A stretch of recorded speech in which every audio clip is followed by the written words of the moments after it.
Season 5 of Next Level Chef has ended, but we are just getting started. Welcome to the official, unofficial Next Level Chef podcast. I became an artist, and thank God I did, because we are the only profession that celebrates what it means to live a life.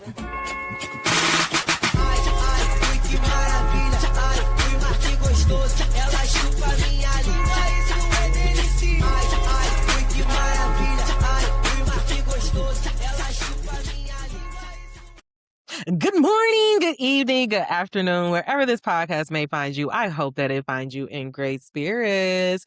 Welcome back, friend, and welcome if you are new. I am your host, Honest Am, of the Dear Showrunners podcast, a podcast that is all about TV, and just a little bit of life. And this season, we are covering Next Level Chef Season 5. Now, friend, today I have a special treat for you. We have talked about this girl all season. I've told you how much I loved her, appreciate her representation, and now we get to hear her story. The finalist of this season of Next Level Chef, Chef Cole. We had an amazing conversation. We talked everything Next Level Chef. We talked about her spiritual journey and how she got into cooking. This was just a great conversation. I could have talked to Chef Cole all day. Now, if you are not subscribed, please go ahead and make sure that you are subscribed to the podcast. And if you really, really love this, I want you to do two very special things for me. One, put it on your timeline because you never know who may be looking for this information. And then last but not least, please rate and review the podcast to help us rise up in those podcast charts and help other people find this amazing conversation. Whether you are an inspired chef, someone who loves cooking shows, or maybe even someone considering going on a healing journey, I'm sure this conversation will have something for you. Now let's get into it. Now, I told you, make sure you are subscribed because we have a very special guest, Chef Cole, finalist of Next Level Chef Season 5. How you doing? Hey. Welcome, Chef Cole. Thank you. Thank you. It's been such a delight to listen to this podcast throughout the season. So thank Oh, you for being here and for putting this on. it was actually a really good season. Y'all had me like going through some changes this season. It was like a roller coaster. It Yeah. was a surprise ending. It was good. It was a really good season. And we had some new challenges, which I was like, Yeah. I'm all for that. I love when you were like, not for the first time. Listen, okay. They made sure y'all was the Next Level Chef. They didn't play. So my first question for you is, what was your relationship with the show Next Level Chef before you actually went on to the show? I was an avid watcher, girl. I watched Next Level Chef down. Okay. Watch Next Level Chef down. I'm I typically watch all of Gordon Ramsay shows, all cooking shows, competition shows, especially with the kind of the decrease of the regular Food Network shows that we would have like on background noise. I kind of Mhm. use cooking shows as that, but Next Level Chef was one that I was super interested in just because of the format itself, because there's so much randomness that it truly feels like, okay, it's anybody's game. We're really getting to see who has the skills and who doesn't. Absolutely. So how was that transition from going to being a fan of the show to actually being on the show? Was surreal. It was probably one of the most surreal moments in my life, like going from watching something to actually like being on set, being in the mix, and then like that first cook, first challenge was like, oh shit, we're here. We're doing it. This is for real, So it was exciting. I love that. So speaking of the first challenge, do you want to talk about how Next Level Chef came into your life? So for me specifically, I had been working with a casting director for another show that I was interested in being on called Yes Chef. It was with Martha Stewart and Jose Andres. However, I just wasn't a good fit for that show. However, I was able to recommend one of my wonderful friends, a chef that I work alongside a lot, who was my sous chef at the time. Well, she was my sous chef, but the head chef of one of our locations when I was executive chef. And she was a good fit. So she ended up getting on the show, making it super far. If you guys haven't checked that show out, highly recommend. But she made it to top 3 there, and my casting director was like, Next Level Chef is casting it. I was like, oh, I love Next Level Chef, fit here. And so I submitted all of my casting tapes through her, and then within, like, the next couple weeks, she was like, "I think they really like you, and we're gonna continue this process." The process was pretty long, though, like, I wanna say it was, like, a good 8 or 9 months that I was going through just the casting process itself, from interviews with the casting directors to interviews with the producers, etcetera, until you get that final call that's like, "Hey, you're actually gonna be flying out, and you're gonna be on the show." But even then, it was kinda like, "Well, you're gonna be flying out, but we have to be candid with you all that, there are 3 alternates that will be there, and we don't know who the alternates are, and it could end up being you." So Mm. there's a lot of those thoughts in the back of your mind too. It's like, "Oh my god, am I actually gonna be on here, or what's happening?" How did you manage that? Because I could just imagine it's like you're excited, you wanna be ready for the opportunity, but then it's like you don't wanna get your hopes up. I got my hopes up. Yeah. Truly I truly believe that if you want something bad enough, you have to walk towards it in the same way that you want the universe to bring it to you.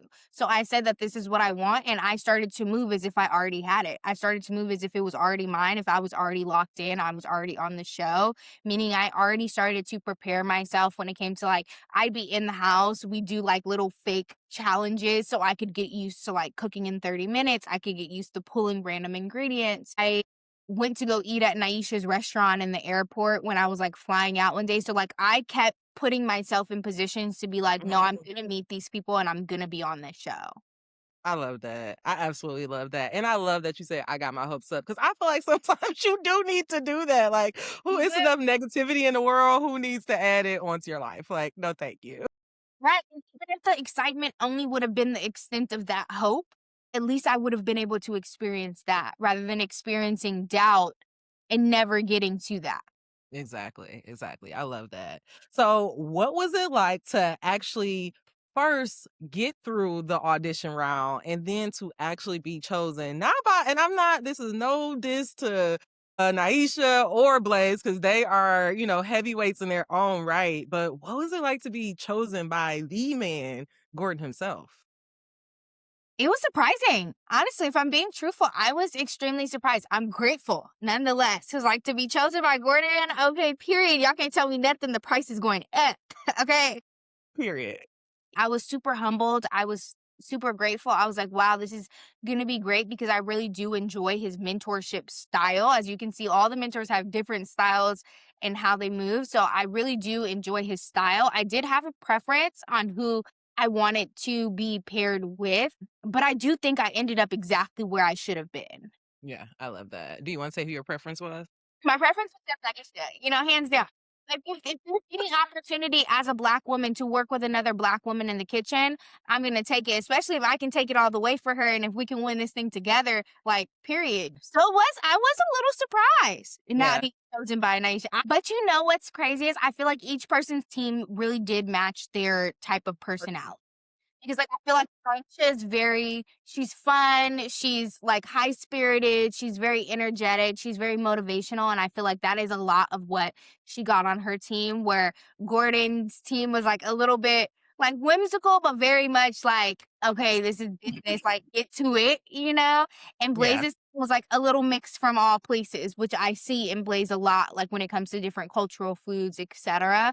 I Mhm. feel like he leans heavy that way, so I love that. I love that. So how was it going through the audition process, and what was your favorite part of the audition process? audition process, I think, was really crazy, but only because if you watch the show and if you've been watching the show, you will know that there's never been a season where professional chefs have went first.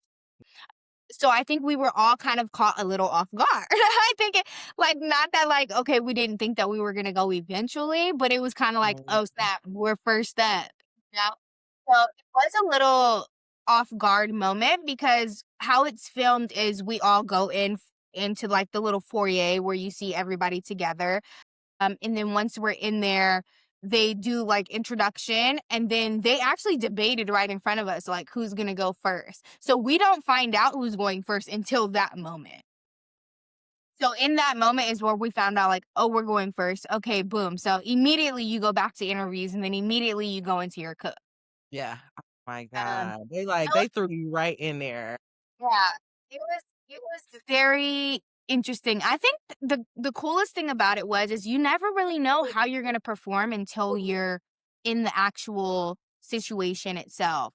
I had a lot of doubts and worries when it came to like, am I gonna be able to make it on time and in time and like what all goes into it, especially when you're like cooking in a kitchen you never cooked in before and you don't know where the equipment is and you're in the basement where it's like messed up equipment. And then for me, like the audition challenge, I knew we were gonna get scraps and canned food or whatever on the bottom level. But I really feel like they did as professional chefs dirty when it came to like what it means on the platform. Because I know that you guys seen it kind of watching the show, but if I could really express that this carcass that I had was a true carcass. I was in that thing like before Chef Blaze came up to me and was like, okay, but what are you gonna do with the meat? I was looking at that thing like, what meat, chef? There's nothing on here but a bone. And he was like, no, you gotta scrape it with a spoon or something. I'm like, but I wasn't the only one. Like Darian got chicken backs where there's barely any meat. I think the only person who had like a grab worthy of me wanting to trade with is Connor. Like Yeah. because the fish head, you still have the collar, you have the cheeks, you have a lot more to work with. But yeah, that first audition challenge it was scrappy, as you can see. Like it was scrappy to say the least. And it's so funny because never in a million years did I think me and Gabrielle were gonna end up freaking scrapping over the tuna carcass. Oh, But I just remember looking back at the platform and I was like, okay, well, what else is on here before I let this thing go? And I seen the pig ears, and it could have done something with the pig ears, like all the Reddit people said, oh, you're a professional chef, you should be able to do something with anything. Absolutely. But when it's your first impression and you want to make sure that you're solidifying yourself in a spot, I'm not gonna take a chance on something that could kind of work out. I'm going to go for something that I know that I can 100% execute. And so that's what I did. You know what I mean? But yeah, it was it looked like a really I would have never because it was like there was that broth there. It was so good. It looked yummy. You would have never thought it came from scraps at all. So you yeah, gotta do what and you gotta the do. thing about that moment that I guess a lot of people didn't see, I guess they edited it out, but I actually had lasagna noodles that was supposed to be in that dish. Paying attention to your judges and their feedback, whether you want to take their recommendations or not, is really a gamble. And that matters for me personally when it came to the finale cook, because a lot of the times things that they're telling you are things that can potentially come back up in the judging process. For instance, Chef Blaze knew 125,000% that I had noodles. However, my noodles were undercooked by the time it was ready to plate. And he yelled out loud, he said, if it's not correct, don't serve it. And that is the type of chef that I am through and Mhm. through in my business. If it's not right, I'm not going to serve it to you. I will pivot. I will do something else. And so my noodles weren't cooked all the way. So I chose not to serve it with my dish. However, one of the feedbacks that Blaze gave, who was on that floor with me, who knew my noodles were undercooked, said, I wish it would have had a noodle or something. Mm, mhm. You see what I Yeah, mean? but then you would have said it was bad. Then you would have said they were underdone. Like it's a scam. Yeah. These are the things that happen behind the scenes and Yeah. the stuff that actually you can actually take with you. And I feel like that was a really big lesson throughout this season. Yeah, for sure. Yeah. All right. So what was your favorite challenge this season? You guys had a lot of challenges and some new ones Yeah. as well. I think my favorite challenge, hands down, was dinner service. Me Hands too. down, without a doubt. Dinner service was my favorite challenge. I felt so in my element. I love dinner service. I love being on the line, being in that adrenaline, that flow of things. I absolutely love it. I feel like that is where I flourish the most. Looking back, I do wish I maybe would have owned a station more, but I do Mm, feel like it was very much in my personality to float and make sure everyone else had what they needed done, because I was able to kind of help every single person on their station. But yeah, yeah, I that think was that my favorite. I hope they bring that challenge back. That one and the blind tasting. Those were my two favorite challenges. do wish that we would have been able to know what was under the other I cloak, know, the one that you left. Yeah, yeah, yeah, yeah. the one The that one I that went away. I was like, "What was that?" but I would have loved to know what was in it. Yeah, I agree. How did you feel about the Gordon girls? This all ladies team? It was very fun. I loved it, especially we had so many conversations just about changing the stigma around women working together, around women in the kitchen, especially because this is still a male-dominated industry. So it was really refreshing to work with different women and to really be able to work with one another and to get along with one another. There was no, like, feelings of animosity or competition or like, not in that sense that made us feel Mhm. uncomfortable outside of the competition, but I think it was such a great experience working with other women who knew the industry, who love food, and who really wanna get the work done, and it's not something that we get to see or experience all the time, so it was really refreshing being on an all-women team, but also, like, as quiet as it's kept, dominating as an all-women team. We made it the furthest with the most amount of people on our team still left. I think my only gripe watching it back is how hard production tried to make the Blaze Boys a thing when that wasn't a thing. Like, it wasn't a thing. You guys very much had Elise on your team, and I love Elise down. You guys very much had Elise on your team, and Blaze Boys was not a thing. But all these damn slow-mos they kept giving them, and I was like, "Please, we are original, the 1, not the 2 or the 3, okay?" They were definitely trying to steal your name a little bit. I'm like, That was not I thought it was supposed to be the Trailblazers, and then they tried to say, like, Boys in Blue. I'm like, No, tried it, exactly, tried it. But I will say, like, you could tell me if you feel differently, but it really felt like you were, kinda like the cheerleader of the team, like, whenever somebody was down, you got this, push through it, just, like, keeping that momentum up. I felt like, to me, watching it, it felt like y'all were, like, the closest and just, like, really had, like, a rhythm going on in that kitchen. Like, dang, like, I kinda wish this team coulda just went all the way to the finals. Yeah, me too. Yeah, I do feel like I mean, I played sports a lot growing up in my life. I played softball year round, little league. And if you know anything about softball, softball is like an individual team sport, if that makes sense. Like because it's based Mhm. on your performance individually as like you're hitting or like what position you're playing, but it's still a team sport. You're in the dugout, you do chants, you do cheers, you cheer everybody on. And I think that's my same approach when it comes to in the kitchen. It's like one team, one band, one sound.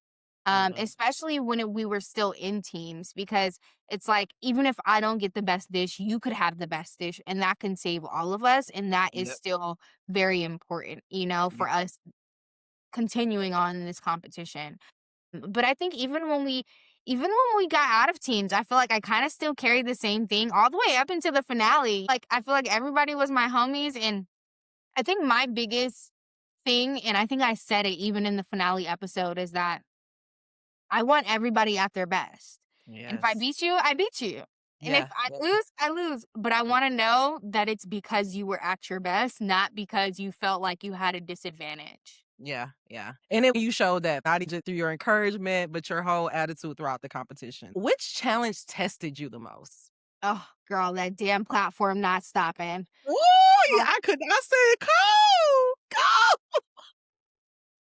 I was about to cry that episode. I said, "Oh my god, my girl is not going out like this." least favorite challenge. It was the worst ever. I mean, yes, I ended up getting top dish still, but oh my goodness. It's a long way to get there. I promise you. Yeah. But I will share something that I do think is a little bit funny with productions. They edit it to make it seem as if my breakdown and my crash out was because of not grabbing enough items off the platform. That Mhm. is 100% not why I broke down Oh. at all. I didn't like the first time the platform went down, no, I didn't have anything and I was very stressed out about it.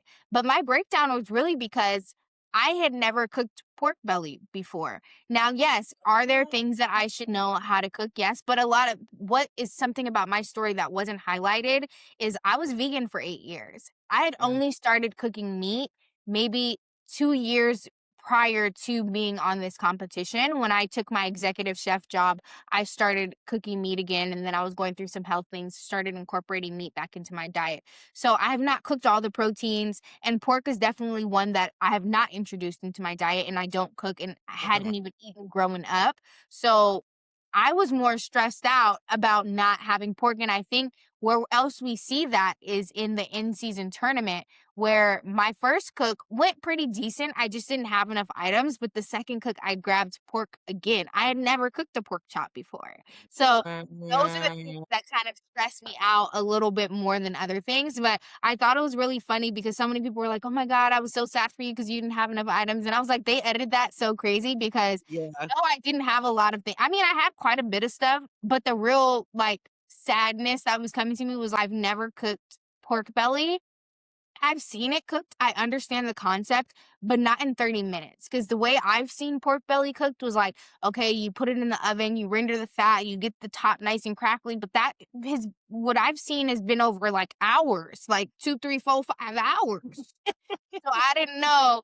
Like I was like 30 minutes. What am This I is supposed gonna work, yeah. Yeah, I really thought it was because you didn't get enough, and I'm like, "Oh, no, Cole, like, how's she gonna figure this out?" Like, but what did that teach you from you kinda having this moment of like, "Shoot, I've never cooked this before. I don't even have this in my diet at all," to you not only cooked it, but you won the top dish. Like, how was that?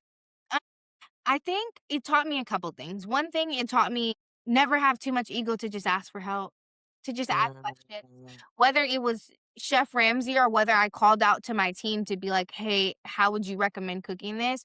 Don't be too big for yourself to ask for help. You know what I mean? Like, nobody's going to know how to do everything, but your ability and willingness to ask for direction and to ask for help is what's going to be your saving grace. And it's okay. It doesn't make you look less competent. It doesn't make you look less professional to be like, hey, I've never cooked this or I don't know how to cook this. What would you recommend?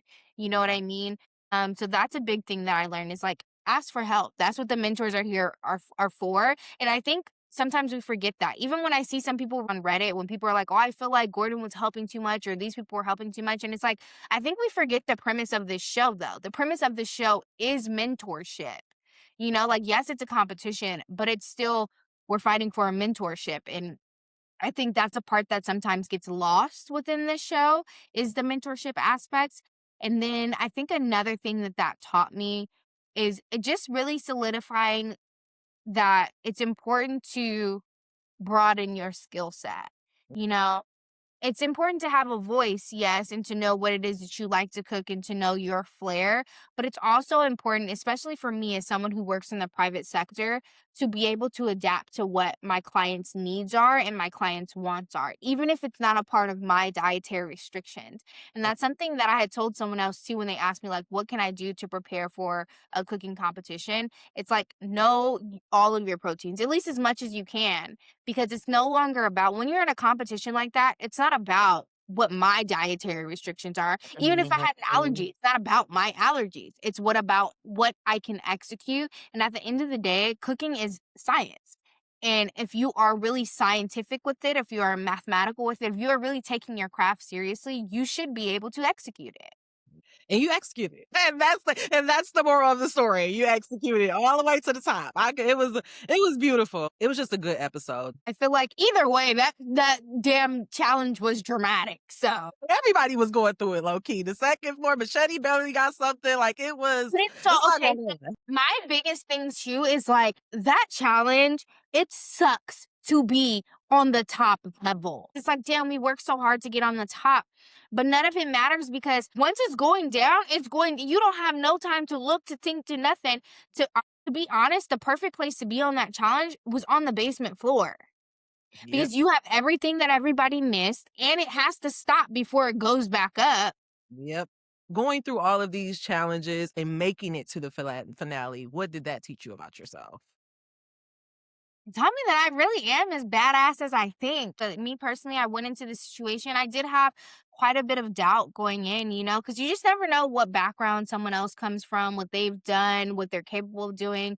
But what I had to remember is that, but nobody's capable of being me. But nobody Right. has my story and my flavor palette and my flavor pairings, and nobody has what I can bring to the table. And I think that's really what making it all the way to the finale taught me, is that Yeah. my story is so important, and that my technique is so important, and that what I have to show is so important, and that I don't need to worry about what anybody else has going on.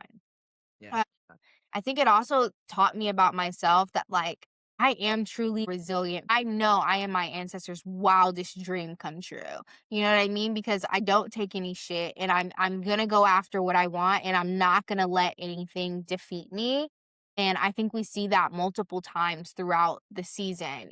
I thought I was going home for sure during that in-season tournament. When I got down to that basement, I was like, now it's all or nothing. It's all or nothing. And I remember uh, we have certain people on production who are like a part of like the welfare team who just like make sure we're okay. I mean, I remember them coming up to me like, Cole, you got like pull it together, girl. Because when I tell you I cried that whole time, I cried before they even started judging the first dish on the top floor. I was just so disappointed. And my scallops weren't bad. I was just disappointed in myself. I was disappointed in not getting enough things, even though Christian had 85 things on his station, but whatever. I was disappointed in that I carried that into the second cook. And then when we got to that third cook, I was like, okay, you got to let this go, you know? And Yeah. that's when I get to the finale, it's kind of like, damn, resilience is exactly what our people have been about since the beginning of time. And I think that I learned that I can tell my story, and that I can be myself, and that I can be unapologetic about it, and still make it really far, you know? Because as a Yeah. Black woman, a Black gay woman, there was a lot of hindrance in my mind when it was going through this show of like how I'm gonna be portrayed, and Mhm. walking on extra eggshells that I feel like other people don't even have to think about, because you know they would never be portrayed that way. Even from the first episode, I won't lie, I was a little thrown off a little bit, just because it's like, okay, we know the stereotypes that come with being a Black woman. So to make it seem as if I really injured this girl is obscene to me. And so I don't want that to be my story going through this competition. And I think that when I got to the finale, I really was proud of myself for being able to like stand in my fullness of who I fully am without having to shelter or close off or not say things that I feel are true to me, just to save face. And so that's what I learned. It's like you can be yourself and Yeah. still make it very far. Yeah. Yeah. And I think kind of being yourself is what can help you take Yeah. it so far. Cause like you said, nobody is you at the end of the day. There's Yeah. literally only one you. So you said something in there that really stuck with me, because I feel like that's what I was saying as I was watching the episode. I'm like, come get out your head, baby. Like, come on, like just breathe. How did you pull yourself out of that? Because it's very easy where you could have just stayed in that negative spiral. Like it could have went opposite. You could have went home that day. So how did you pull yourself out of that spiral so you save yourself so you can see another day? Honestly, when I got to that bottom level, I really just I took a deep breath before I got down there. And actually Chef Naisha like came over to me, and she had like a little chat with me, and she was like, "Hey, this is not for the camera or anything. Like I just you like come on, like get it. You got this." You know what I mean? She really did encourage me. And then from there, like I really just I took a deep breath, and I was just like, "Okay, no matter what happens, you cannot leave here without showing them exactly what you're capable of." And I kind of went into that cook with that mindset. It's like, if I am going to leave right now, right here, right in this moment, I want to at least leave an impression. And so when that platform came down, I think the only thing I was thinking is Jared is big as fuck. That's literally so damn tall. How I'm gonna get around this man? But my family is from Louisiana, so I am no stranger to frog legs. So out the peripheral of my eye, I seen those frog, and I must have hop jumped up the platform like that's exactly what I want. And I knew in my mind that nobody else was gonna grab that, that they would Yeah. go for the other things before they went for those frog legs, and I knew exactly how to cook them. So I think once I seen the frog legs, I was like, okay, bet. Okay, I'm bet. here. Yep. Exactly what I'm doing. I'm here. Like, it almost felt, like, synchronistic, like Mhm. serendipitous. Like, okay, the universe is telling me, like, no, you have this. You need to stay in your bag, stay in your Yeah. wheelhouse. You Yeah. know what I mean? Because on the second floor, I was not in my wheelhouse. I don't know why the hell I grabbed the bow button. Okay.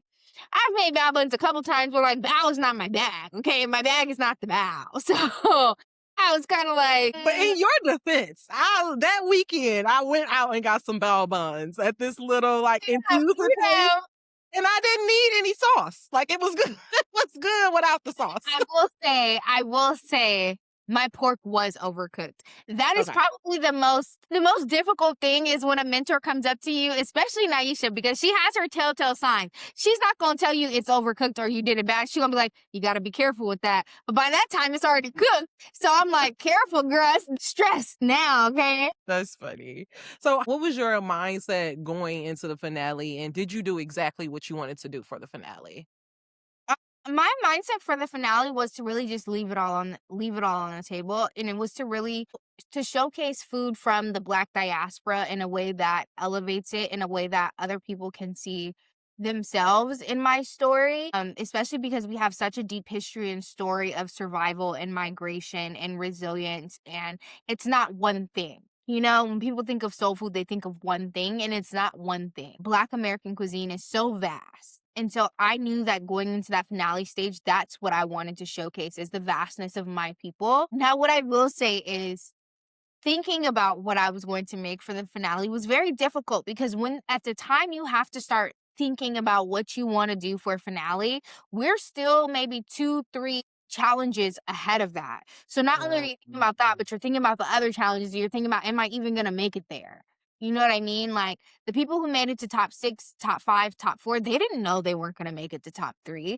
But during that time is where we all had to start thinking about what we would be making for our finale dishes.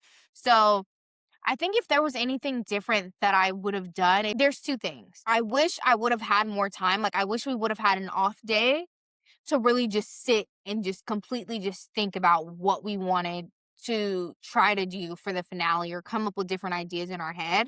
And 2, it's not something that I necessarily would have done, but something that I would have loved to see production do is I wish there really would have been a moment where we all got to sit down with our mentors individually, even if it was just for 10 minutes, to really be like, hey, what strengths or weaknesses have you seen in me? What do you feel like I should lean into for the finale? Like, I wish we would have really had a mentorship moment.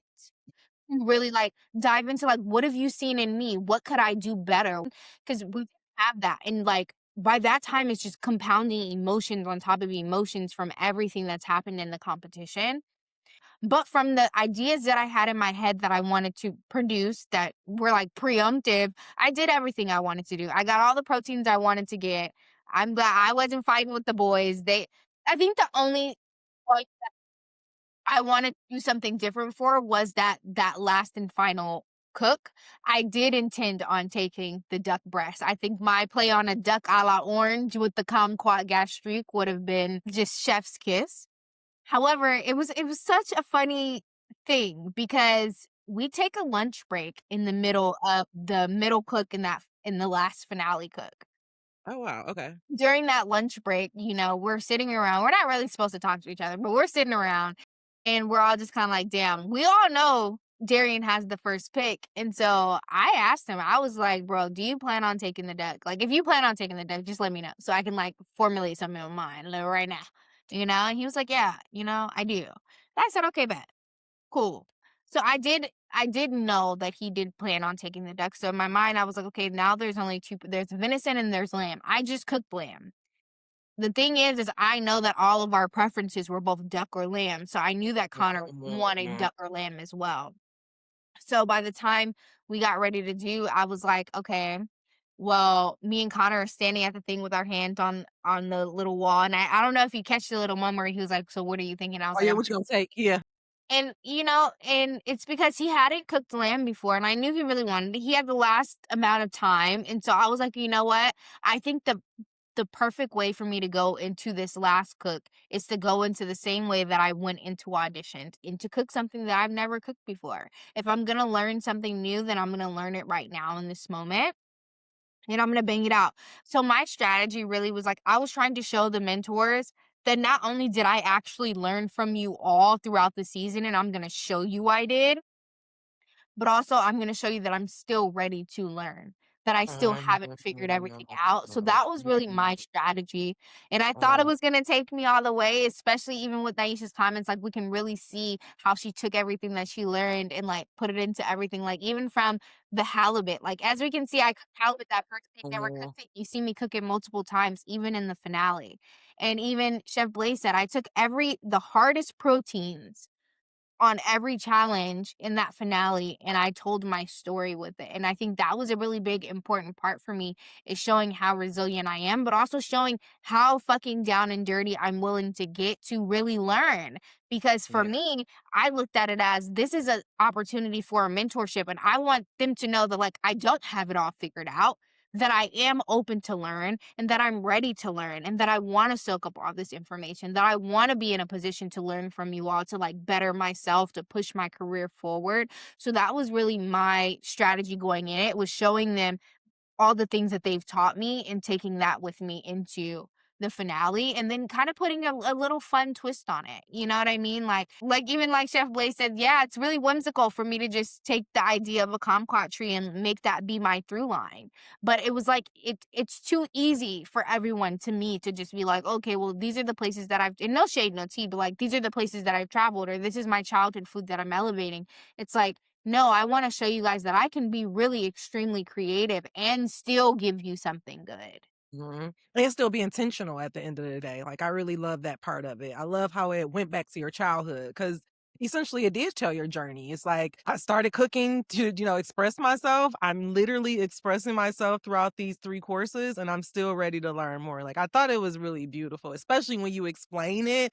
It's like, oh, that makes like complete sense. And if I was a mentor, I'd be like, you know what? Come on, girl. Like, let's keep on learning. So, yeah, I love when they were in, was they in the bottom base when you guys first started, and Blaze and Darian are talking about soccer and how he gonna teach them. You said, "Boy, excuse me, you ain't Listen, win nothing." right, y'all having a whole lot of conversations about shoulda, woulda, coulda. Okay. I said, "Yes, Cole, get them in line. Cause what are y'all talking about? Why y'all making plans? We not done yet. We still have a long way to go." Even though the second round, like I like no job, I burned the hell out of my arm. But I don't know. I'm just such a writer. I was like, I'm not calling no medic. Fuck that. No, I'm not calling no medic. We gonna because at the end of the day, all you're gonna do is put some burn gel on it and it's still gonna burn. And I'm still gonna have to keep it. So it's like if it was a cut, okay, cool, because like it'll bleed, etc. But a burn, at worst, it'll blister up. You know what I mean? Kind of like thug this out. I only have a couple elements left to finish this dish. Just finish it up, wrap it up, and then I can get it checked out. Now, when you got to see your family, was that genuinely a surprise, or did you guys kind of have a heads up? It wasn't a surprise. I mean, it's been a surprise, but for someone who watches the show, I know that that's an It's element eventually kind of, yeah, now. yeah, yeah. So I knew for a fact that at some point my family would be up there. But I think the only thing that was really a surprise to me is that, and they didn't even say it on in this season, but every other season they have said like, "Oh, meet me on the level, and we're gonna talk." Like your mentor would be like, "Meet me on the level." And we'll talk together." Mhm. They actually didn't say that this year, but they usually do. So it was my surprise that we actually don't get to talk to our mentors one on one at all during Really? the finale at all. Like, that was a surprise to me. I thought that maybe it was something that happened that just wasn't shown on camera. But I think that was the biggest surprise, is that we really did not get to have a one-on-one moment with our mentor. Mm. Yeah, that's something they should improve because it should, like, just to put the bow on the whole season. What was Yeah. some of the best advice that you got from Gordon or for any of the mentors? I mean, as much as everyone hates it, Blaze's grab it or regret it is I love forever ingrained in my brain. And that's like for every moment of life, not just for cooking. And it may seem minuscule, but it really is grab it or regret it. You know what I'm saying? Like, you have one shot at this life, one shot to do all the things you want to do. So grab it or regret it. That is a really like a pivotal piece of advice that I take to heart with me from Chef Naisha. I think the biggest thing that I've learned from her is like making sure that you're telling a story on the plate. Like, the story is what holds the memory and the history in the food, and it's what really brings out everything on that plate. So make sure that there's a story there. Like, don't just put something on the plate that's unintentional. So make Mm. sure everything that you have on there has an intention and it tells a story. And then from Chef Gordon, I think the simplest but biggest piece of advice that I use every single day in my cooking is taste everything. Taste everything at every stage. Taste everything, because there's several moments throughout the competition where if I had not tasted it, that would have been my ass. Even in the first cook, when I was making that halibut with him in the audition at the top, I don't think you guys like, I think that people see me toss like a pan of something out, but don't realize what it is. And it's because for my celeriac puree, I had put my milk in the pot to heat up with my herbs and spices, but I didn't use regular milk. I used buttermilk, thinking I used regular milk. So when I tasted it, it was sour. But had I not tasted it, I wouldn't have Mm. known that. And it would have been Would've been messy. bad. Wouldn't be good at all. It would've been a shame. What a shame. Now, so I think the best advice that I've gotten from him, and it's all these things seem simple relatively, but like they make such a huge difference when you're actually putting your thought into them. It's like taste everything, make sure everything is intentional, and grab it or regret it. Grab it or regret it. I'm definitely taking that grab it or regret it. When you explain it, like, yeah, you're right, because in the competition, it just seems like, yeah, just get all the items. But no, like life is really like that. So many times we think we get a second chance and you don't. You really don't. Post it online when you're like, is anybody watching that? Like, what in your like, what made you think that like, oh, some people from this season's cast were gonna reach back out to me? And it was like, Never. grab the opportunity or regret it. Yep. Yep. Yep. Absolutely. And that encouraged me to be like, oh, so often you can think you're doing something just in a silo or nobody would care about it. And it's like sometimes you just have to put it out there and just see if the universe, especially if it's something you genuinely want to do. This is something I want to get practice in. This is something I actually genuinely love. It's like you have to do it. You have to get yourself into the arena or you just won't know or you regret it. Or you regret Grab it or regret it. Okay, so what lessons are you still carrying with you from this season? it. I feel like I've learned so much. So I think there are a lot of lessons that I learned while on the show. But I think there are a lot of lessons that kind of transpired after the show that a lot of people don't talk about either. Like on the show, I truly did learn a lot about myself, but I think the more I'm learning about myself is actually coming after the show, because what let's really talk about what this show does, right? A show for anybody. A show gives you exposure. Whether you win, whether you lose, it gives you exposure. And that is kind of what we're all looking for in these industries or going on these shows, is this exposure to get opportunities to be in another spot. What I'm learning now, I think the biggest thing I'm learning is to not let the perception of anyone get to me. Good Mm, perception or bad perception should not have any weight on how I feel about myself. I think a lot of people see us, and it's so easy to forget that we're humans because you're watching us on a TV screen. So people kind of just feel like they can say whatever, do whatever.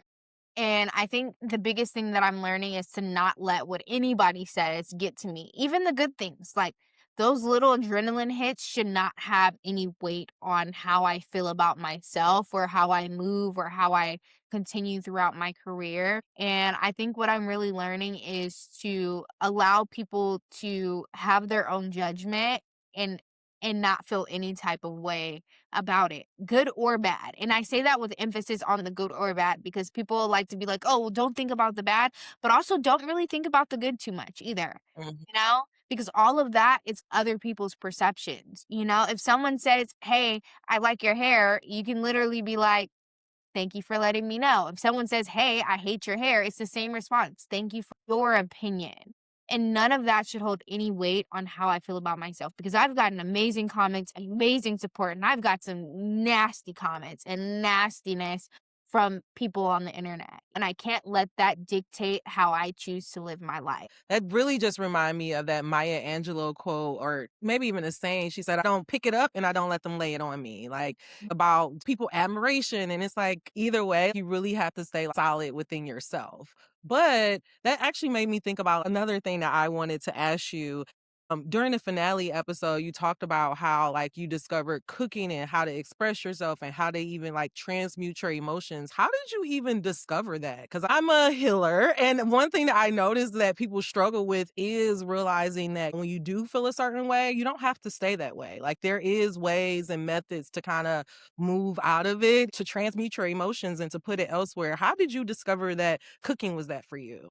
Yeah, so I actually came to cooking after I got out of the military. So I joined the military when I was 17, fresh out of high school. No direction, very wild, very crash out-ish vibes. Okay. But I was good at my job. I worked in the medical field. I was a lab tech. I was very good at my job. I understood the body. I knew how it worked, but I was very bad at my life. Very bad at my life. When I got out of the military, I was extremely depressed. Like, there's a lot that happened in between there, but for a long story short version, I was extremely depressed. I was extremely anxious. I was just like off the deep end, did not want to do this life thing anymore. And I had met very woo woo nature. I met a shaman. Oh, I love it. I microdosed shrooms for 6 months and I did my first big ayahuasca trip and I took up meditation, I took up yoga, and I really started to change my life. When I tell people I changed my life, I want to be very clear.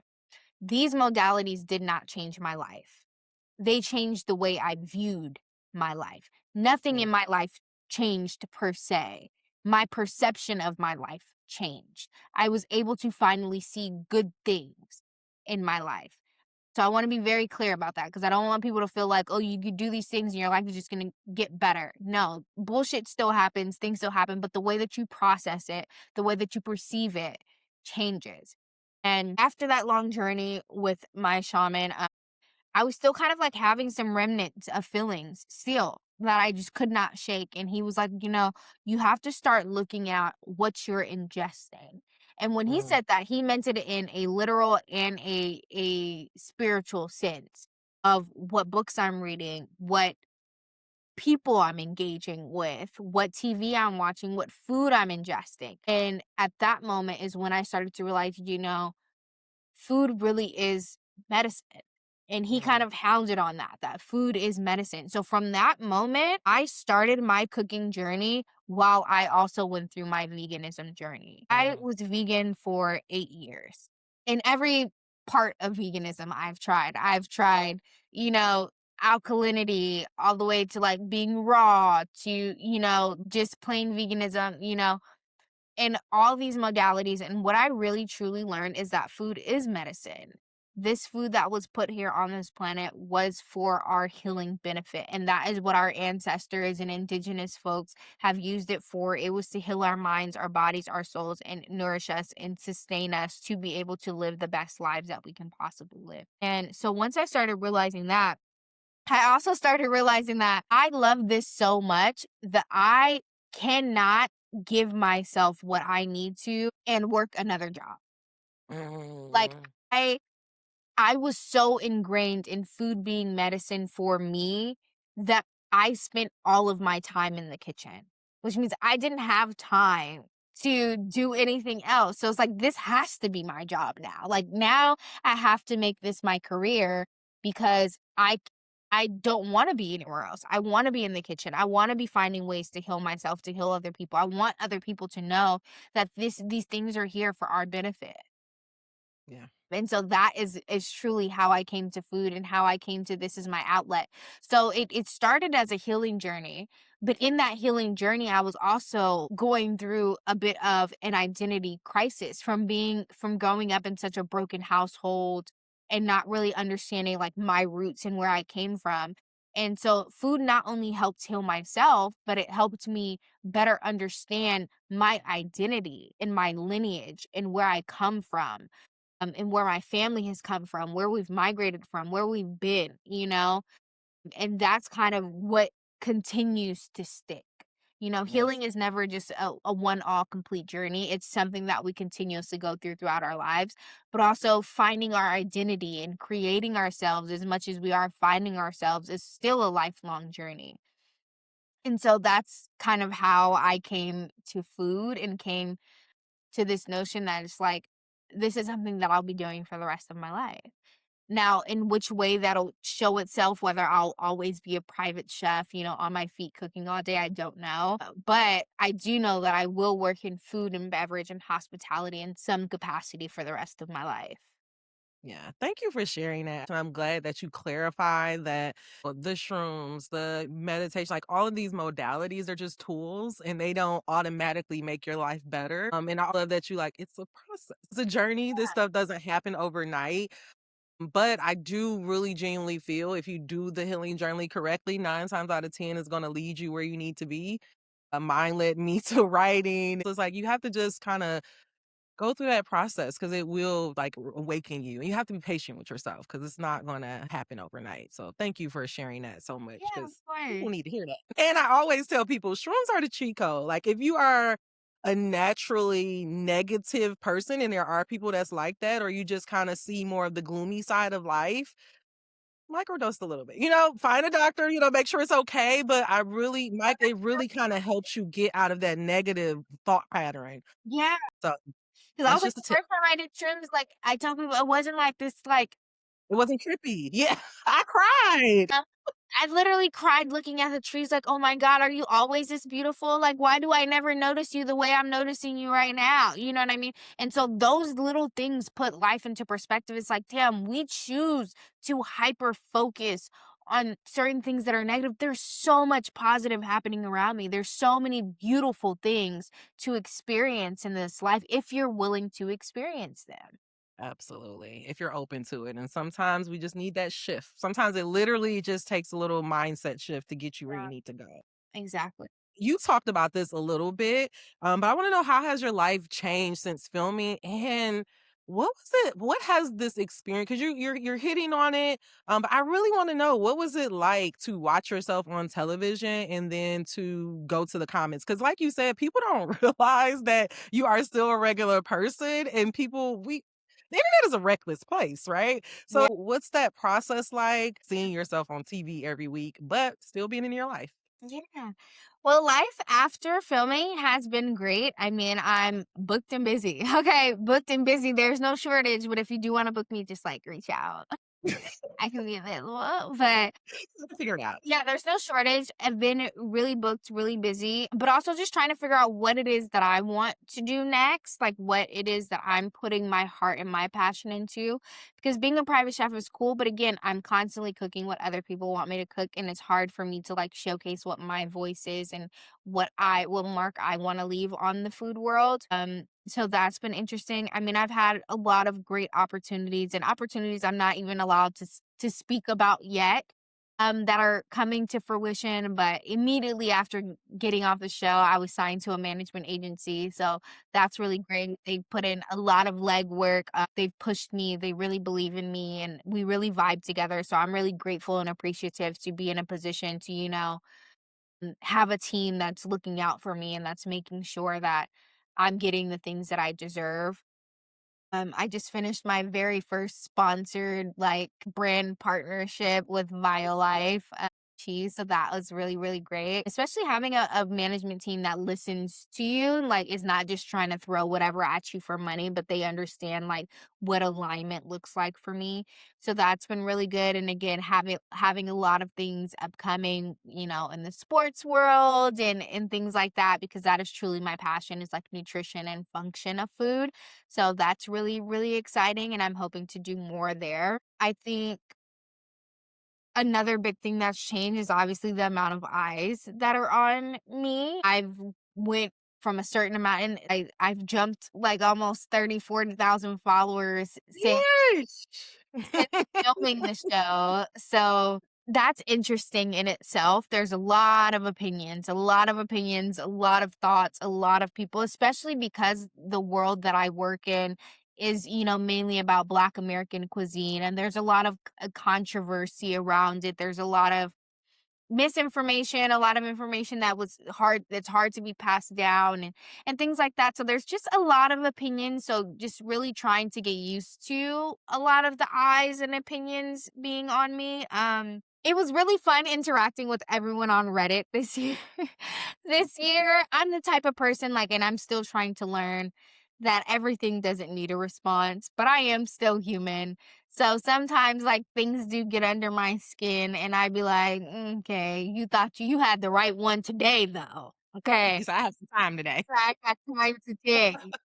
But again, sometimes I choose, especially when it came to Reddit, some things are just not worth responding because some things have a lot more to do with production. It's like you can't really see all the things that happen, but I'm not really interested in telling you all the production secrets either. So it's like I'm just gonna let you believe what you believe. Then you get people that like just will say outrageous things. Like I remember after that first like tuna carcass tussle, there were so many people that were like, "Oh my god, I've lost all respect for them," and I'm like, "Well, that's all it took. That's crazy." Did he lose respect in the final round when they were fighting over? Right, it's fighting over that shrimp, bro. Yeah, did you do that? I was That's like, not. but I will say there was something very intentional, at least to me, it felt like about your social media presence and like the run of the show. This was the first time where it was like you have a taco challenge and then you're doing like a taco pop up, and I was like, oh my god, like this is genius. What kind of made you do that for this season? Honestly, we seen like from previous seasons, we seen some people interacting, but I feel like we always felt like, oh, there could be more that's being done. And we all are working in our respective areas. I mean, granted, unless you're like a home chef or something, but we were not discriminatory about like bringing people on, like, let's show you guys we could all work together. But we knew that we wanted to capitalize on the moments as much as we can because being candid, like, we get like our photos and like video clips from Fox, but there's really not much marketing push outside of that. So it really is dependent on us and each other to really push each other and push ourselves. So it's like, even now, we already have talks about when they drop the next season, we plan on ramping back up, like with pop Yes, ups and please stuff, do. because, there's going to be people who are going back and watching the previous seasons. But I truly do feel like the friendship and the camaraderie that we have built on this season is something truly, truly special. Like we really truly show up for one another and support one another beyond even things that are happening on the show, like things that are happening in people's personal careers and lives and birthdays and on all those types of things. We really show up for one another. And I think that's really great to have built a community with them Yeah. to be able to do things together. Like even me and Kevin talk all the time. Like his restaurant's doing great, rebranding. He just put a pizza dish on his menu inspired by a pizza that I had made for them, like at a pop-up that we did. So that's super cool. And there's just so much stuff like that that's going on. Like me and Amber do a lot of events together. We're in talks about some other business ventures that we want to do together. So I think that this cast was really, really special. Yeah, yeah. I actually love that the pop-ups. I kinda was like, "Dang, like, I kinda wish I knew that this was happening, like, I coulda planned a trip to Texas, like, I wanted to try those tacos." So, Where are like, you it just based? I'm in Detroit. I'm in Detroit right now. So they you guys were, like, all around me. I was like, "Are y'all gonna come see Jared? I'll come down to Ohio." Before it get cold again now. Look, I said, I gotta come to California because I wanna see Kevin restaurant. I wanna, like, experience it. But I love that y'all did that because it just like you said, I'm sure it brought more eyes to the show. But for me, it was just super cool to see, like, oh, like, this isn't just happening on the show, like, this is happening in real life, and, like, y'all all did seem very friendly. Like, I mean, it didn't even matter, it was different teams, everything. If y'all are not following Chef Cole on her IG, go run over there and go look at all the good stuff that you missed out on this season and then just keep on following. If you're not in that 40,000 that got there, get on there now so we can push her to 50 and 60. What advice do you have for chefs that want to be on Next Level Chef? Uh, the advice that I have for you is to focus on the basics. I think we can all get very lost in like the frills and trying to do what's cool and trying to do what's trendy, especially in this day and age of social media. Focus on the basics. Focus on when I say the basics, I mean your mother sauces. Focus on Mm, technique. Focus on knife skills. Focus on the basics. And I don't say that in a way to be pretentious of like, oh, you need to have everything perfect, but in a way that technique and foundation is going to help you be able to really build and pair in moments where you get random things. You know what I mean? Like, even when I say knife skills, I'm not saying like, oh, you have to do the most perfect brunoise or the most perfect dice cut, but I am saying that being able to properly cut in a timely fashion can save you from getting hurt, which saves you from like spending time dealing with a medic. Binge. You know, so foundational things to me are going to be your best friend, especially because what I've come to realize from being on this show is that intention means nothing on the plate. Nothing at Mm, all. Intention means nothing on the plate. On the plate, it's what you can execute. So it mm, has nothing to do with, and this show specifically, because if we were talking about Top Chef or somewhere else where you get 2 hours, 3 hours, 4 hours to put something together, it's different. When you have 30 minutes, it's no longer about, oh, can I do the twill and and the gastronomy situation. No, it's about what can I perfectly execute in 30 minutes that tastes delicious. It's not about what random technique can I pull out of my bag to try to make it seem like I have all this experience. You know what I'm saying? I seen mm, very great chefs get eliminated, not because they're not great, but because they're trying to prove that they're great. You don't This is not the show to prove that you're great. This is the show to show that you can execute in a proper amount of time. So I think if there was any of the best advice I can give you, it would be focus on the foundation of your cooking. I think so many people are getting lost in trends and getting lost in what seems cool and all these things that they're abandoning the basic foundation of cooking, and they're abandoning the reason why we cook in general. It's not to make mm. fucking deep fried, deep stuffed lemon pepper crab legs, okay? It's not about that. Not about that. 'Cause when some people go fry some stuff, I'm like, "Okay, are we getting out of control? Take the fryers away." Out of control, you know? But it's about what can you do in a certain amount of time that you can execute properly. That's it. And also, remembering they're not gonna give you anything that they have not tested that can be done in that amount of time. Mm, that makes sense. That's good. Now, what advice would you have for someone who wants to be a private chef like you? If you're exploring being a private chef, I'm going to assume that you can cook in some capacity. My advice to you, if you want to be a private chef or personal chef, is unreasonable hospitality. You need to be Mm, unreasonably hospitable. That is how you maintain clients. That is how you get new clients. That is how you get word of mouth. That is how people keep coming back.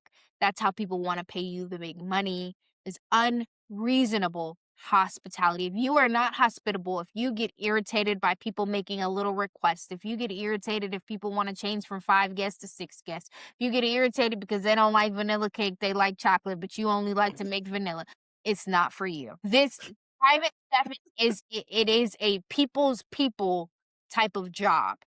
You have to want to be hospitable. I go out of my way to be, I can be sitting at the table over listening a conversation because I'm trying to find a way of how I can be more hospitable. mm. Am I missing something? Does someone need something? Can I anticipate them needing something without them having to tell me? Unreasonable hospitality.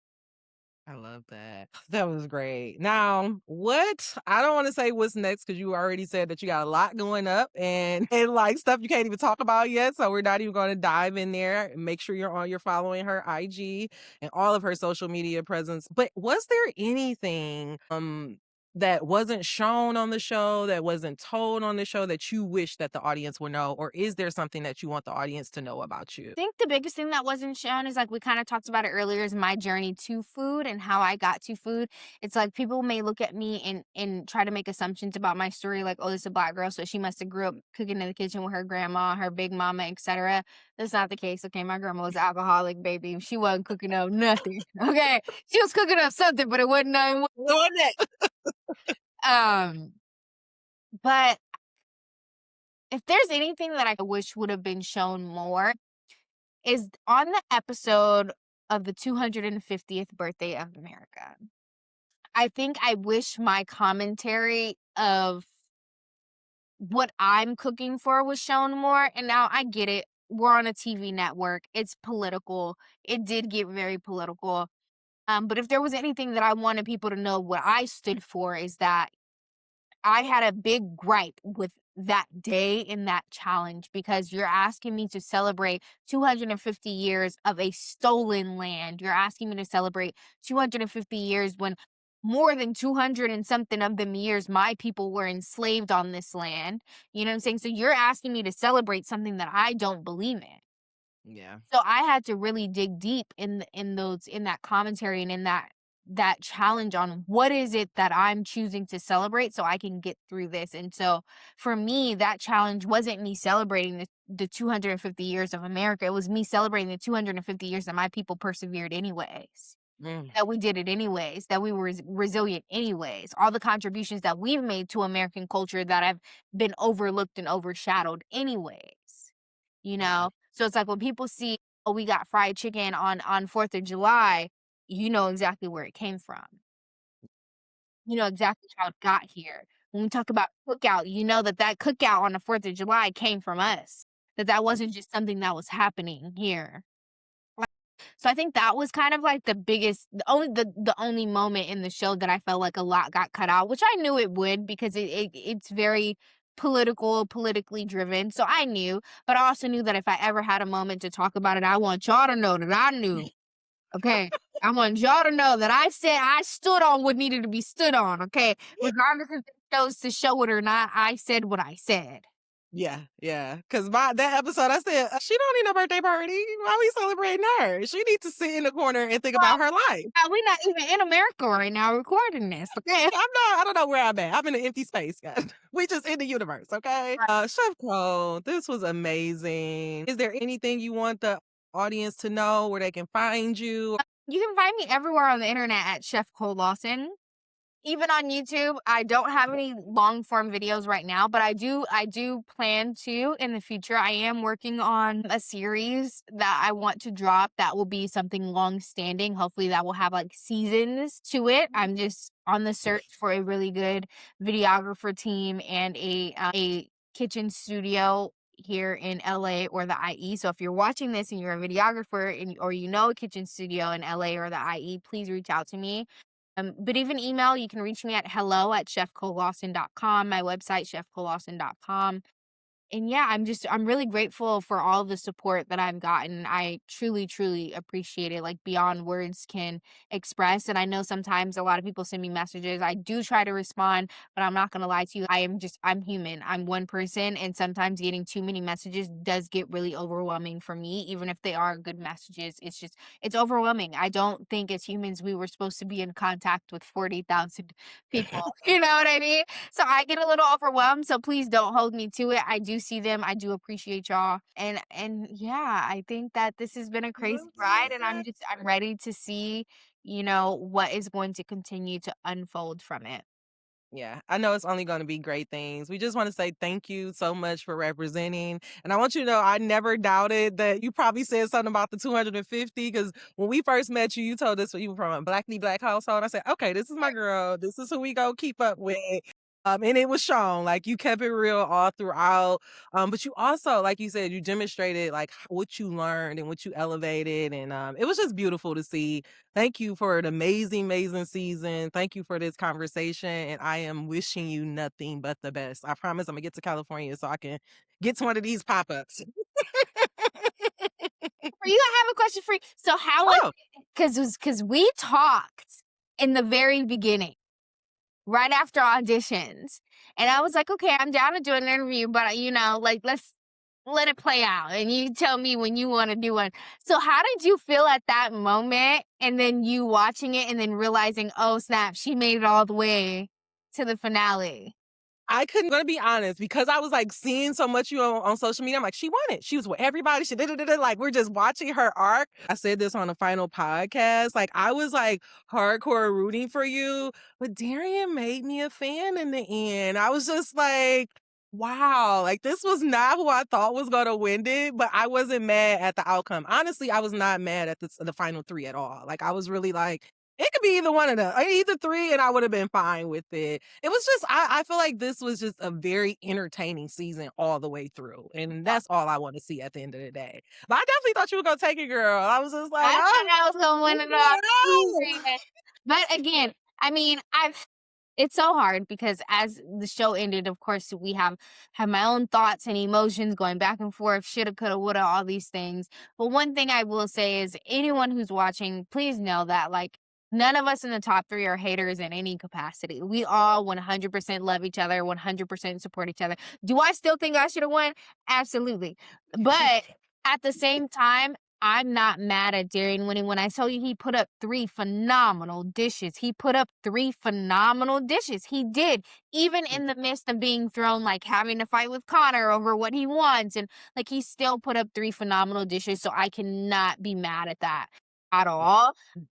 Me wanting to win is just my own, my own personal, like, nobody wants to lose, and then obviously I feel like, dang, like, me and Connor kind of dominated the beginning of the season, but if you watch it, once we left teams, Darian kind of, he started progressing. He started really, really stepping up, and I think what sealed the deal was that goddamn sauerkraut chimichurri. Okay? I mean, I'm not gonna lie, I was like, when he pulled that out, because he was like, this is challenging, I don't know. But when he made that work and Aisha was about to basically cuss on television because she said that's how good it was, I was like, okay, Darian, now we're going to have to really pay attention because this man is not playing around. He's not playing with nobody. But it was a great season. We didn't do, like, even the finale, it wasn't gameplay for us. It wasn't like, oh, who can I sabotage? Like, 100% Connor and him both wanted shrimp, and they both knew they both wanted shrimp. So they knew that it was going to be a challenge between them, but it wasn't like, oh, I'm not going to, like, I'm just going to steal this from you, And sometimes that is something that we think about as we go through it. I'm like, damn, now what if I would have took the lobster?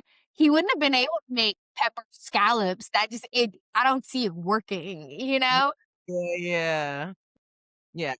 But I kind of liked it because I tried to give me little lessons for for episode, and I feel like your season overall showed that you can be in a competition, but you don't need to act. Like you don't have to be nasty and have all of that. Like even I remember when Gabby was like in her final, and like Darian was helping her. Like he didn't have to, but he like, hey, do this, do that, and I'm like, I appreciate stuff like that because it goes back to what you said. Like it doesn't matter if I win and you are at your lowest. Like I want you at your absolute best so I can beat your ass there. I don't want no excuses because when I start my brawl, you said no.